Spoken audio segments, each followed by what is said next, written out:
Hello बच्चों, कैसे हैं आप लोग। आशा करता हूं कि आप लोग अच्छे होंगे। हम लोग जो शुरू किए थे वो light reflection and refraction CBSE and CERT के अकॉर्डिंग हमने बहुत सारी बातें कर ली हैं। आज हम लोग जानेंगे मिरर फार्मूला के बारे में और कॉन्वेक्स मिरर के केस में जो इमेज का फॉर्मेशन है उसके बारे में। तो शुरू करते हैं। पहले हम लोग मिरर फार्मूला ही जान लेते हैं, क्योंकि हमारा आज का जो कोर टॉपिक है वो है मिरर फार्मूला। मिरर फार्मूला में क्वेश्चन ऐसा भी आ सकता है कि आप इस केस में प्रूफ करें, उस केस में प्रूफ करें। किस केस की बात कर रहे हैं, जैसे अलग अलग पोजीशन में अगर ऑब्जेक्ट होता है तो अलग अलग पोजीशन में इमेज होता है, मतलब पोजीशन ऑफ ऑब्जेक्ट के रिस्पेक्ट में पोजीशन ऑफ इमेज होता है। तो अलग अलग पोजीशन में अलग अलग हमारा वो होगा, रे डायग्राम्स होंगे, तो उसके अकॉर्डिंग फिर मिरर फार्मूला आएगा। लेकिन मिरर फार्मूला एक बार अगर प्रूफ हो गया किसी एक केस में तो सबके लिए वैलिड होगा। आप किसी और तरीके से भी प्रूफ कीजिएगा तो आपको वही मिलेगा। तो मिरर फार्मूला के लिए हम लोग जो इस्तेमाल करेंगे, अभी कौन सा मिरर इस्तेमाल कर रहे हैं, कॉनकेव मिरर ही हम लोग सीखे हैं। तो कॉनकेव मिरर है ये, ठीक है। और मानेंगे कि इसका जो एपर्चर है, यहाँ से यहाँ तक इसको एपर्चर कहते हैं। एपर्चर छोटा है, ये इसका सेंटर कहीं होगा जिसको हम क्या बोलते हैं, सेंटर ऑफ कर्वेचर। इसको मिला देंगे, रेडियस बनाएंगे और आगे पीछे लेके चले जाएंगे तो क्या बन जाएगा, ये प्रिंसिपल एक्सिस। क्या है ये, प्रिंसिपल एक्सिस, ठीक। और एग्जैक्टली बीच में कौन होता है, फोकस। कौन होता है, फोकस। फोकस के बारे में सारी कहानी बता चुके हैं। और ये क्या है, पोल, ठीक है। और हम लोग ऑब्जेक्ट जो रखेंगे और एक्सटेंडेड ऑब्जेक्ट लेंगे, पॉइंट ऑब्जेक्ट नहीं लेंगे। वो कहाँ रखेंगे, सेंटर ऑफ कर्वेचर के बियॉन्ड। आप किसी और केस में भी ले सकते हैं, ठीक है। ये एक ऑब्जेक्ट है जिसका ये टॉप है, जिसको हम रफ लैंग्वेज में मुंडी कहते हैं, ठीक है। अब इसका इमेज का फॉर्मेशन है जो हमने पहले ही बता दिया है, ठीक है। इसका इमेज का फॉर्मेशन, ये हमारा क्या, ऑब्जेक्ट। क्या है ये, ऑब्जेक्ट है। इसको हमने क्या माना, ए बी। ए बी क्या है हमारा, ऑब्जेक्ट। लिखते जा रहे हैं, ए बी ऑब्जेक्ट, ठीक। सी क्या है, centre of curvature, F focus और पी पोल। अब देखिए, मैं अगर बात करूं कि इस टॉप का मुझे क्या बनाना है, इमेज बनाना है, तो यहाँ से क्या निकलेगी, रोशनी, लाइट निकलेगी। आपको पता होगा लाइट, अगर ये लाइट नहीं जा रही, ये टॉप बता रहा है, ठीक है। ये लाइट अगर प्रिंसिपल एक्सिस के पैरेलल जाए तो रिफ्लेक्ट होके किधर से गुजरेगी, फोकस से। और आपको नॉर्मल वगैरह कुछ भी ड्रॉ करने की ज़रूरत नहीं। अगर आपने इमेज का फॉर्मेशन मेरा नहीं देखा है तो उसको अच्छे से देखिएगा तो क्लियर हो जाएगा। ये किधर से गुजरेगा बताइए, फोकस से। ये आपको रूल याद रखना है, ठीक है। अब आप ये बताइए कि अगर यहाँ नॉर्मल ड्रॉ करते तो यहाँ एंगल ऑफ इंसिडेंस होता है, एंगल ऑफ रिफ्लेक्शन होता है। इसे भी कर सकते हैं, लेकिन थोड़ा कॉम्प्लिकेटेड हो जाएगा, वो करने की कोई आवश्यकता नहीं है। अब इसकी ज़रूरत थी कि नहीं। दूसरा, अगर हम क्या लें, सेंटर ऑफ कर्वेचर से लें। आप देखिए यहाँ पे ये ऐसे जा रहा है, वापस ऐसे ही ना आ जाएगा।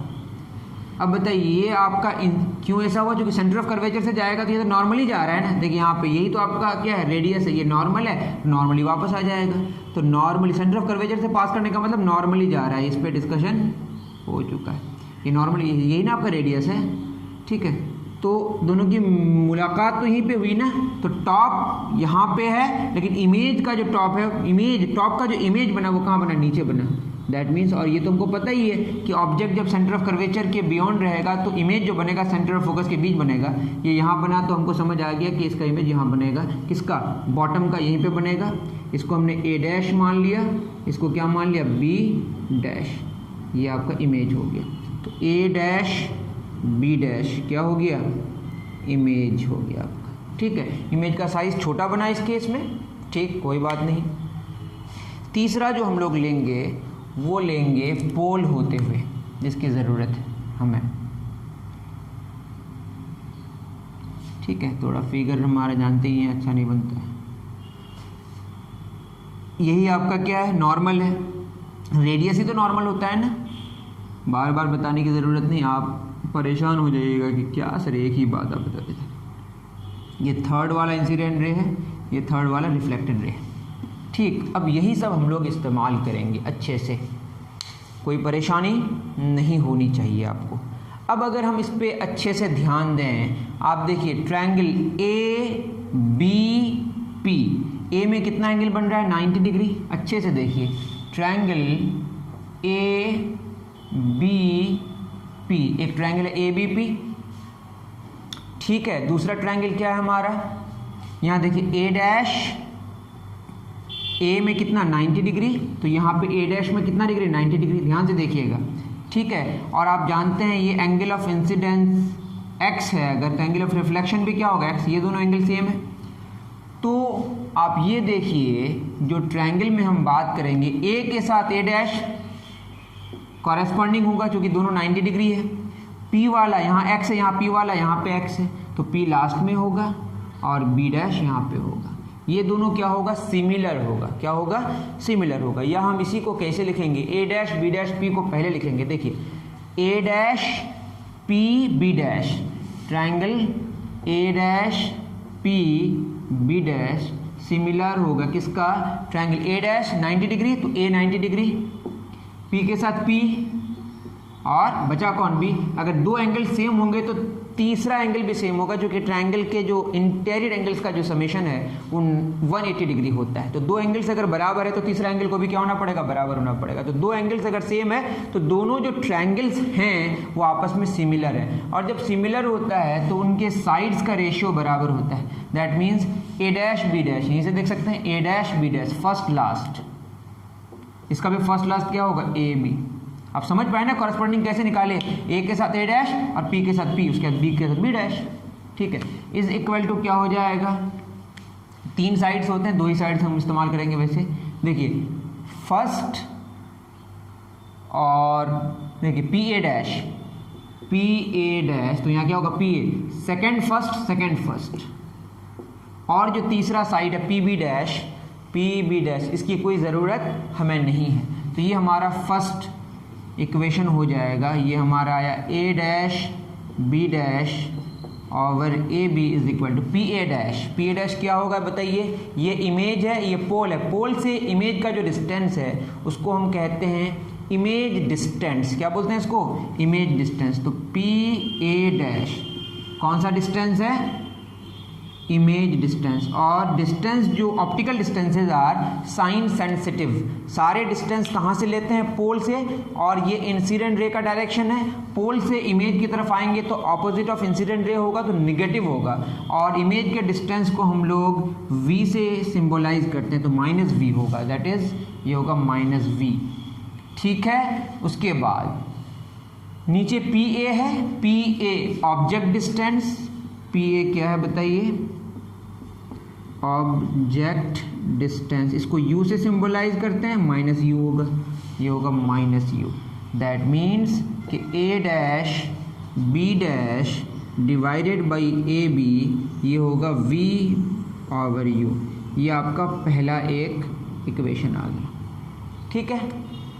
ये हमारा साइज ऑफ इमेज और ये साइज ऑफ ऑब्जेक्ट। ये वाली कहानी के बारे में हम लोग फिर बाद में डिस्कस करेंगे, इसमें हम स्टार लगा देते हैं, ठीक है। नेक्स्ट कौन कौन सा ट्रायंगल होगा, ट्रायंगल ए सी बी। देखिए ए सी बी, ये वाला क्या है, वर्टिकली ऑपोजिट एंगल, ये अगर y है तो ये भी y है। ट्रायंगल ए सी बी, या हम लेते हैं A dash C B dash, triangle A dash C B dash similar होगा किसका, ट्रायंगल ए डैश के साथ ए, सी के साथ सी और बी के साथ बी, सॉरी ए डैश के साथ ए, सी के साथ सी और बी के साथ बी होगा। दो एंगल्स अगर सेम होंगे, इक्वल होंगे, तो तीसरा एंगल भी सेम होगा, तो उसको हम क्या बोलेंगे, जो दोनों ट्रायंगल्स हैं वो सिमिलर होगा, और सिमिलर होगा तो उसके साइड्स के रेशियो बराबर होंगे। That means first last A dash B dash but ये first last A B, left side तो सेम हो गया ना, is equal to A dash C. देखिए A dash C first second, तो यहाँ पे भी क्या होगा फर्स्ट सेकंड, लेकिन सारे डिस्टेंस हम कहाँ से लेते हैं, पोल से, तो इसको थोड़ा सा ठीक करना पड़ेगा उस वे में। ए डैश बी डैश बटे A B is equal to A dash C. A dash C basically क्या है, देखिए पी सी से पी ए डैश हटा दीजिए, PC मतलब रेडियस ऑफ कर्वेचर, तो PC से अगर हम PA डैश हटा दें तो आप खुद सोचिए PC माइनस PA डैश क्या बचेगा, A डैश C बचेगा कि नहीं, बिल्कुल वही है। अब है हमारा AC मतलब PA से PC हटा देंगे, that is PA minus PC, ठीक है। और PC क्या है हमारा, रेडियस ऑफ कर्वेचर, PC है रेडियस ऑफ कर्वेचर, पूरा लिखिएगा CURVATURE, ये हमारा कैपिटल R होगा, माइनस में इधर ही R है, ठीक है। तो इसको अगर हम आगे लेके बढ़ें, that is A dash B dash बटे AB is equal to PC, बताइए PC कितना होगा, radius of curvature that is minus R, ठीक है।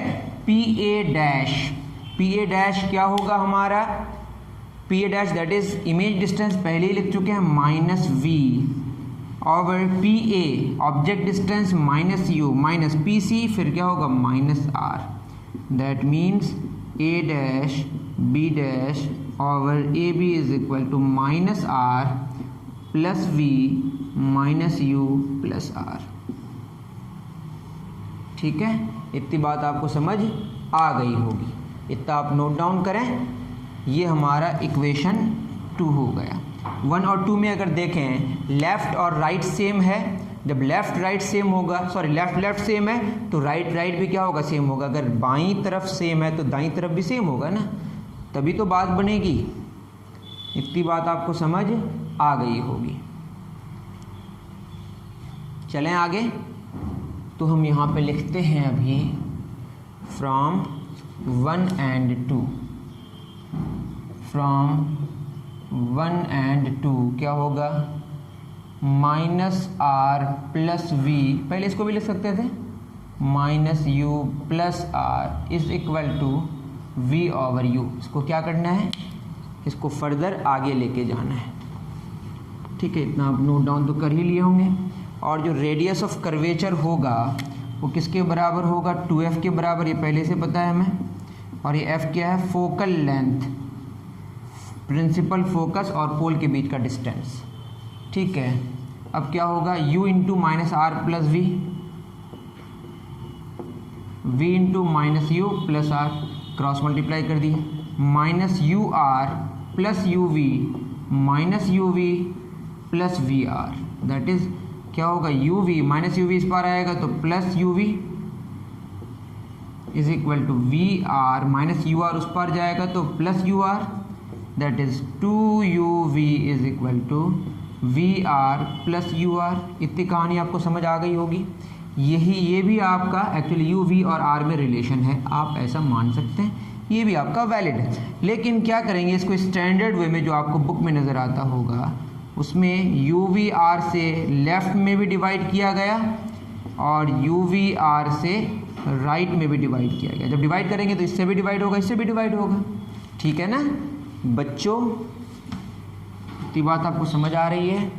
आगे अगर बढ़ें इसको लेके तो आप बताइए यहाँ क्या हो जाएगा, UV cancel, 2/R is equal to VR cancel 1 over U plus UR cancel 1 over V। तो एक तो आपका ये हो गया, या इसको ऐसे लिख सकते हैं 1 over V plus 1 over U is equal to, आपको दिख रहा है ना, 2/R। ये आपका मिरर फार्मूला हो गया, ठीक है, मिरर फार्मूला हो गया। लेंस के केस में लेंस फार्मूला और लेंस मेकर्स फार्मूला में डिफरेंस है, ठीक है। ये बस यहाँ पे mirror formula, mirror maker formula नहीं है ये, ठीक है। अब देखिए अगर मैं बात, मतलब मिरर्स फार्मूला ही बस है एक, उसमें लेंस फार्मूला और लेंस मेकर्स फार्मूला अलग अलग है। अब बताइए 1 over V plus 1 over U is equal to 2 over R, कितना होता है 2F, 2 cancel, that is 1 over V plus 1 over U is equal to 1 over F। ये आपका मिरर फार्मूला जो आपने अक्सर अपनी किताब में देखा होगा, ठीक है, ये मिरर फार्मूला है। उम्मीद करता हूँ कि आपको यह समझ अच्छे तरीके से आया होगा, ठीक है बच्चों। चलिए इसको आप अच्छे तरीके से उतार लीजिए, अब हम सेकंड इक्वेशन के बारे में क्यों बोले थे कि ये बहुत इम्पॉर्टेंट है। एक तो आपका ये वाला एकदम आपको याद रखना है, ठीक है। अब क्या है कि आपने देखा होगा a dash b dash over A B is equal to कितना आया था, v ओवर u, यही ना आया था।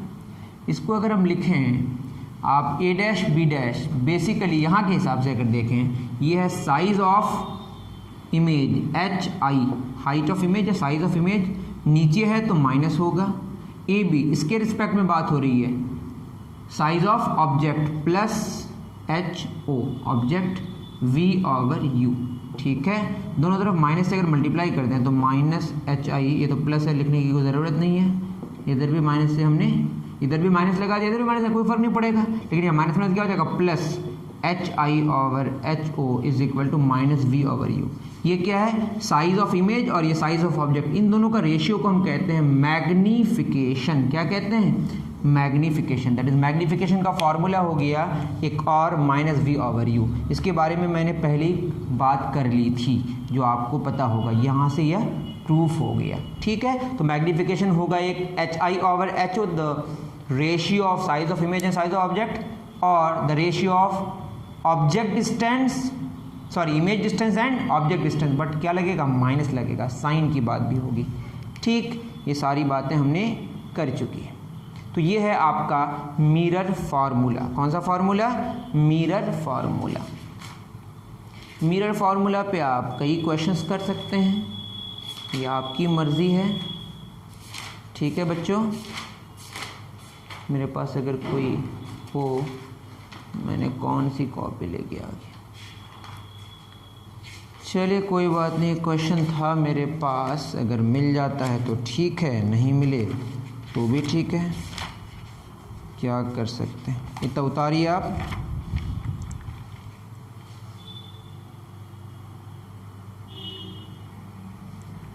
चलिए उतार लिए होंगे तो क्लियर हो गया। एक क्वेश्चन कर लेते हैं, उसके बाद आज के बाद हम लोग रिफ्लेक्शन ऑफ लाइट तक जितनी सारी चीज़ें हम लोगों ने पढ़ा है, उसके बाद वहाँ पे हम लोग एनसीईआरटी के जो क्वेश्चंस हैं उसको डिस्कस करेंगे, ठीक है। इसमें a concave mirror forms, a concave mirror forms an erect image twice the size, an erect image twice the size of object। बस इतना बोला है, बोला है कि what is the object distance, आप क्या निकालें, ऑब्जेक्ट डिस्टेंस क्या होगा, ठीक है। एक कॉन्केव मिरर कब अपने इमेज को, मतलब ट्वाइस कब होता है, मतलब उसका जो इमेज है वो बड़ा कब बनता है, मैग्नीफाइड कब बनता है। एक तो ऐसा केस है जब आप पोल और फोकस के बीच में रखें, आपको याद होगा अगर आप अच्छे तरीके से करे होंगे तो, पोल फोकस सेंटर, एक तो या तो यहाँ रहेगा तो रियल इमेज बनेगा, बड़ा बनेगा, या यहाँ रहेगा तो इसके केस में यहाँ कहीं बनेगा, ठीक है। तो दो केस में बनेगा। सेंटर ऑफ फोकस के बीच में अगर ऑब्जेक्ट रखते हैं तो जो इमेज बनेगा वो रियल बनेगा, सेंटर ऑफ कर्वेचर के बियॉन्ड बनेगा, बड़ा बनेगा, ठीक है, इन्वर्टेड बनेगा। लेकिन अगर पोल और फोकस के बीच है तो ये शेविंग पोजीशन है या डेंटिस्ट पोजीशन है, बिहाइंड द मिरर बनेगा, वर्चुअल बनेगा, इरेक्ट बनेगा, ठीक है। ये दो केस हो सकते हैं।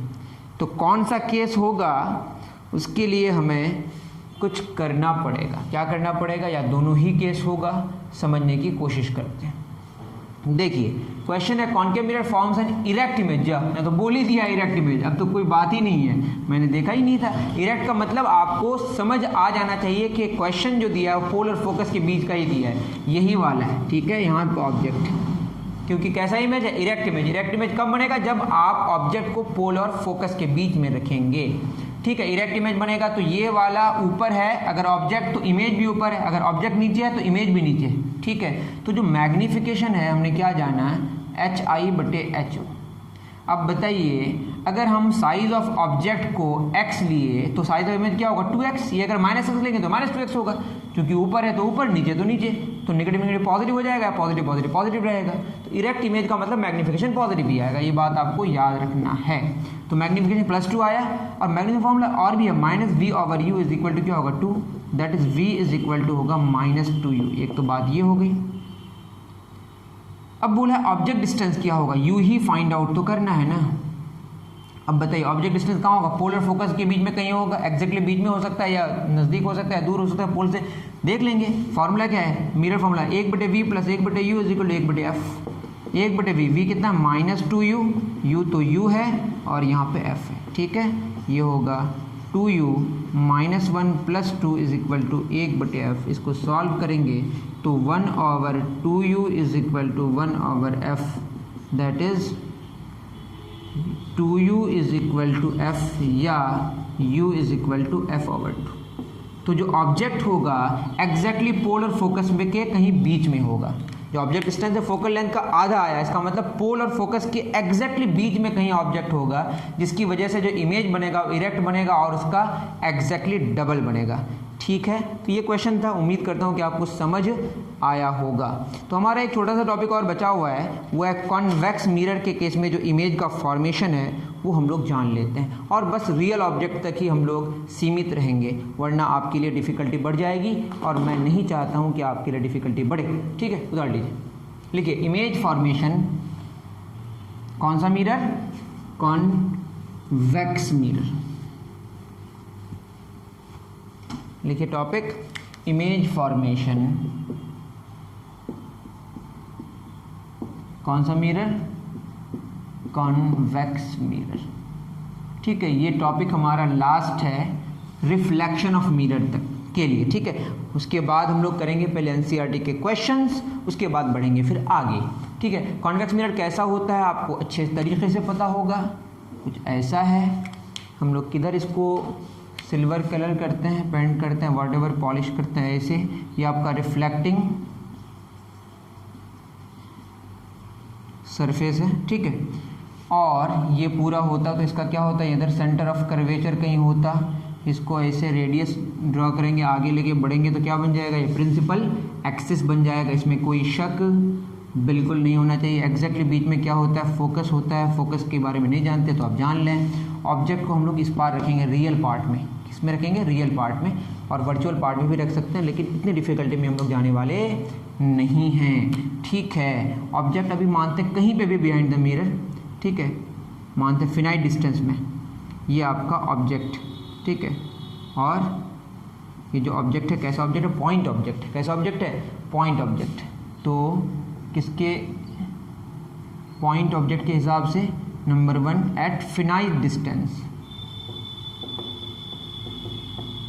ठीक है, फिनाइट डिस्टेंस में रखता है। अब इधर तो कोई पोल फोकस कुछ भी है नहीं, मतलब फोकस सेंटर ऑफ कर्वेचर वगैरह नहीं है, तो हम वो नहीं कह सकते, या तो बोलेंगे इनफिनाइट डिस्टेंस या बोलेंगे फिनाइट डिस्टेंस।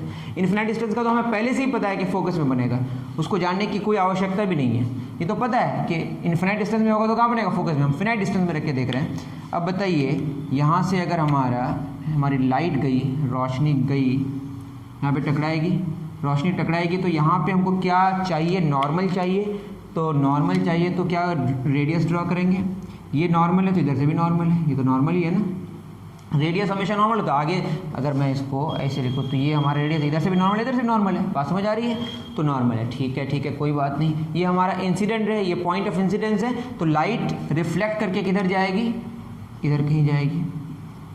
दूसरी लाइट जा रही है ऐसे, ठीक है, मतलब ये रे है हमारा, यहाँ पे टकराई, यही तो रेडियस है ना, यही नॉर्मल है हमारा, तो वापस ऐसे ही आ जाएगी। देखिए ये आपका रिफ्लेक्टेड रे है और ये रिफ्लेक्टेड, ये तो इंसिडेंट रेज की मुलाकात जहाँ हुई ऑब्जेक्ट हुआ, बट ये रिफ्लेक्टेड रे, ये रिफ्लेक्टेड रे, ये क्या एक इधर जा रहा है और एक इधर जा रहा है, दोनों की मुलाकात कभी होने वाली नहीं है। तो हमें लगेगा कि दोनों की मुलाकात कहीं यहाँ पे हो रही है, ठीक है, दोनों की मुलाकात कहीं यहाँ पे हो रही है, समझे मेरी बात।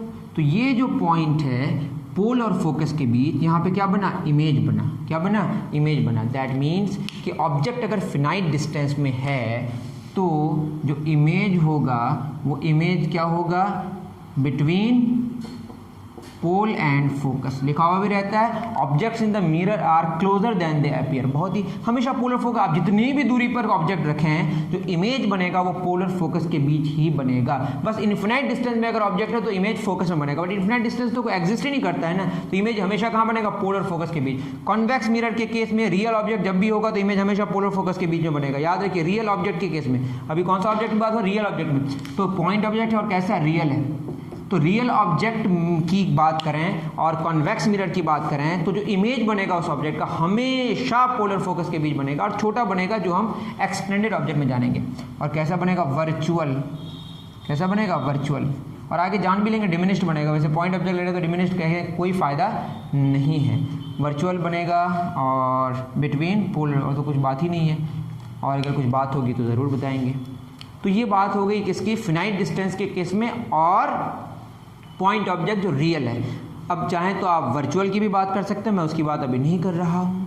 आते हैं कौन सा, पॉइंट ऑब्जेक्ट हो गया at finite distance, point object at finite distance, कुछ तो लिखना ही नहीं था, ठीक। अब आते हैं हम लोग एक्सटेंडेड ऑब्जेक्ट के बारे में डिस्कशन कर लेते हैं। किसके बारे में, एक्सटेंडेड ऑब्जेक्ट, ठीक है।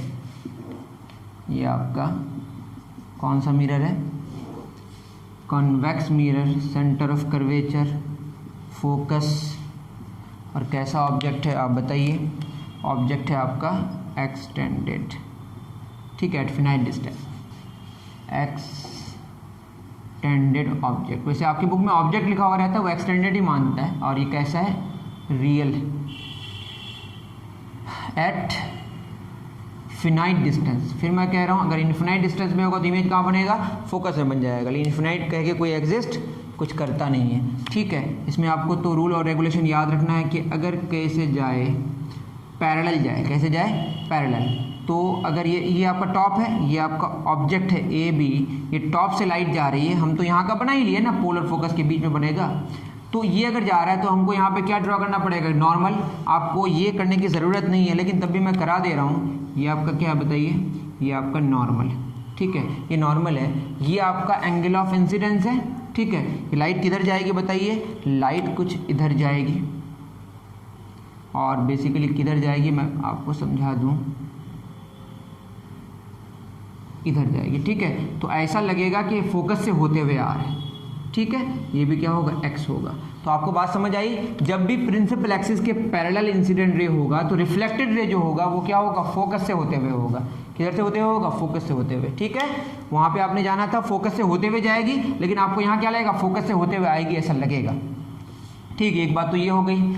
दूसरी बात हम क्या ले सकते हैं कि एक रे को हम चाहें तो ऐसा भी तो ले सकते हैं ना, इसको अगर आगे फर्दर लेके बढ़ाएं तो ये देखिए, ये नॉर्मली तो आ रहा है ना, इसको अगर हम फर्दर एक्सटेंड कराएं तो आप देखिए ये क्या हो रहा है, सेंटर ऑफ कर्वेचर को जाके मीट कर रहा है। मतलब ये वाला कैसे आ रहा है, नॉर्मली आ रहा है, और जब कोई नॉर्मली आती है तो नॉर्मली वापस आ जाती है, और दोनों की मीटिंग पॉइंट कहाँ है, यहाँ पे ना। ये आपका क्या बना, ए डैश बी डैश बना, क्या, इमेज। ये आपका है ऑब्जेक्ट, पॉइंट मतलब एक्सटेंडेड ऑब्जेक्ट, और ये क्या है हमारा इमेज, और बना कैसा, छोटा बना, कहाँ बना, पोलर फोकस के बीच। तो एट फिनाइट डिस्टेंस जो हुआ तो इमेज कैसा बना, इमेज बना डिमिनिश्ड। ये तो क्लियर हो गया, डिमिनिश्ड का मतलब मैग्नीफिकेशन का जो मैग्नीट्यूड है 1 से छोटा होगा।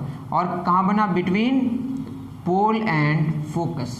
कैसा बना, वर्चुअल। और कैसा बना, इरेक्ट। क्लियर है। तो हमेशा कहाँ बनेगा, पोल और फोकस के बीच बनेगा।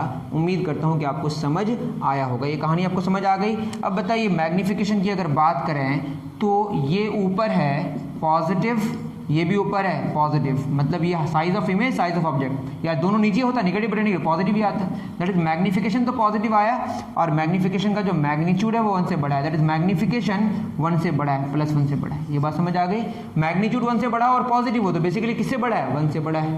आई एम सॉरी 1 से छोटा है, ठीक है। तो मैग्नीफिकेशन जो होगा वो क्या होगा, 1 से छोटा हुआ, दैट मीन्स, और निगेटिव तो नहीं हो सकता, इसका मतलब मैग्नीफिकेशन का जो वैल्यू है वो अगर साइन के साथ है तो 0 से लेकर 1 तक लाई करेगा। कहाँ से कहाँ तक लाई करेगा, 0 से लेकर 1 तक। 0 कब हो जाएगा, जब इनफिनाइट डिस्टेंस में होगा, तो वो तो एक अजीब सा केस है, उसके बारे में डिस्कस नहीं करते। तो फिनाइट डिस्टेंस में जब भी होगा कोई भी, जैसे आप इसका यूज़ कहाँ है बताइए, ये तो आप खुद देख सकते हैं। ड्राइवर अपना इस्तेमाल करते हैं, आप देखते होंगे कोई भी गाड़ी में, उसके बाद डेंटिस्ट इस्तेमाल करते हैं, आई एम सॉरी डेंटिस्ट की बात यहाँ पे कहाँ से आ गई, वो कॉनकेव मिरर के केस में था। अगर मैंने गलती से कहीं बोला है तो उसको माफ़ कीजिएगा। मैं कह रहा हूँ ये ड्राइवर इस्तेमाल करते हैं। कौन इस्तेमाल करता है? ड्राइवर। तो ड्राइवर लिखा हुआ रहता है ना, objects in the mirror are closer than they appear, तो ये क्लोजर होता है बहुत ही, मतलब जितना भी दूर अगर ऑब्जेक्ट हो, इमेज आपको जब भी नजर आएगा वो पोल और फोकस के बीच में नजर आएगा और छोटा नजर आएगा। तो बड़े बड़े ऑब्जेक्ट्स आपके पीछे है, लेकिन इमेज जो आपको नजर आएगा मिरर में वो कैसा होगा? इरेक्ट होगा और छोटा होगा। ठीक है, इतनी बात मुझे उम्मीद है कि आपको समझ आई होगी। ठीक, तो इमेज का फॉर्मेशन था रियल ऑब्जेक्ट के केस में, मैंने पॉइंट ऑब्जेक्ट के बारे में बात किया और एक्सटेंडेड ऑब्जेक्ट के बारे में। लेकिन कौन सा mirror? Convex mirror. Virtual object के बारे में भी डिस्कस कर सकते थे, लेकिन आपको नहीं जानना है। जैसे कॉन्केव मिरर में आपको अलग अलग पोजीशन होता है ना रियल ऑब्जेक्ट में, कि पोलर फोकस के बीच, फोकस में, फोकस और सेंटर के बीच, सेंटर के बियॉन्ड, इन्फिनिटी में। उसी तरीके से वर्चुअल सिचुएशन के केस में भी हमारा ले सकते हैं। किस कौन सा वाला? कॉन्वेक्स मिरर का। जितना कॉन्केव मिरर में रियल के केस में था, उतना ही केसेस आपको मिलेगा कॉन्वेक्स मिरर के केस में, वर्चुअल के केस में। लेकिन आपको उतना उलझने की ज़रूरत नहीं है। जितनी सारी मैंने बातें बताई उसको आप अच्छे तरीके से कॉपी करके नोट करके रखें। नेक्स्ट लेक्चर में हम लोग, उम्मीद है कि जो NCERT है, एग्जाम्पलर प्रॉब्लम्स हैं, उसमें जितने सारे क्वेश्चंस हमको मिले रिफ्लेक्शन ऑफ लाइट से जुड़े हुए जितने सारे क्वेश्चन मिले उस पर डिस्कस करने की मैं पूरी कोशिश करूंगा। मिलते हैं नेक्स्ट वीडियो में। Thank you very much.